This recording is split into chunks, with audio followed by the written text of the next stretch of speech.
Drink-wise, it's a progressive, forward-thinking experiment. That's exactly what it is.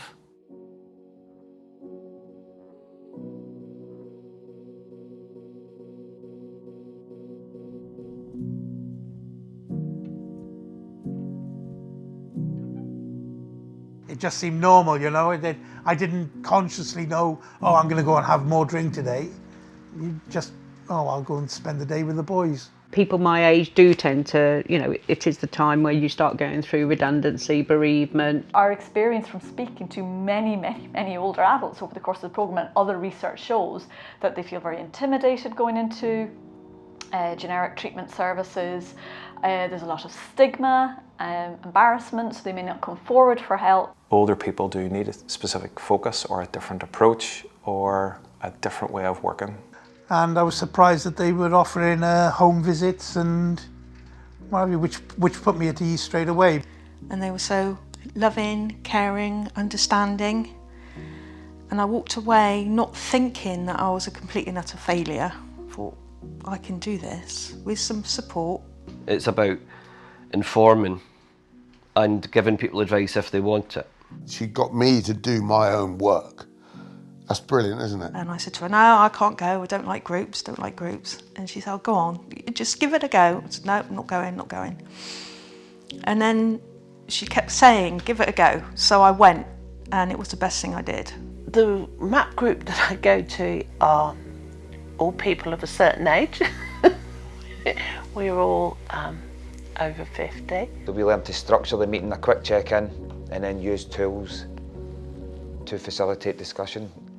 So the magic is, it's not to do with the facilitators. Well, your job's to keep it structured, put a tool up. But the magic is learning how to connect Julie with Polly, or, you know. I met some amazing people. That some were still drinking, some had stopped drinking. Because everyone just wants to reduce. You never want to stop and have the fear of never drinking again. You see, Drinkwise Age well as giving me pointers and helped me stay off the drink, it also gave me new interests. Increasing resilience is very important.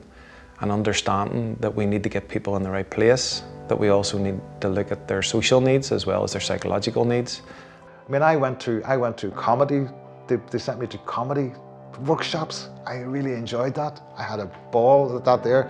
Being able to come out, do something new, meet new people, socialise, it really helps. It's social connectedness and building relationships with people at the grassroots, on the ground, that actually have better outcomes than putting people in 10 sessions of therapy. And I like the fact that the resilience is a prevention, you know, it's not, you know, after the horse has bolted, trying to see, we're trying to deal with something before the situation's even occurred. The fallout from addiction is a big cost on society, and on human tragedy, human life. It's for the individual terrible. But what happens we tend to do is we tend to go at it the same way as the drinker goes at the things. We tend to try and cure the symptom. We don't look at the cause, the real causes. The real cause centres in the mind, and Drinkwise Age well concentrates on that, deals with that in a very gentle, healing way. And we are not going to cure, we are not going to heal except through gentleness. So the hope would be that the MAP groups would keep running and then they've got support there.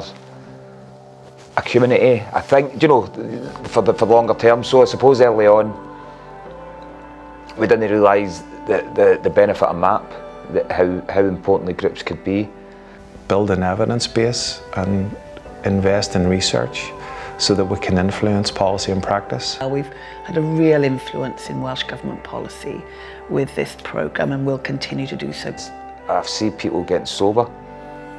I see people staying sober through deaths. It's like all this stuff, man. What's going on?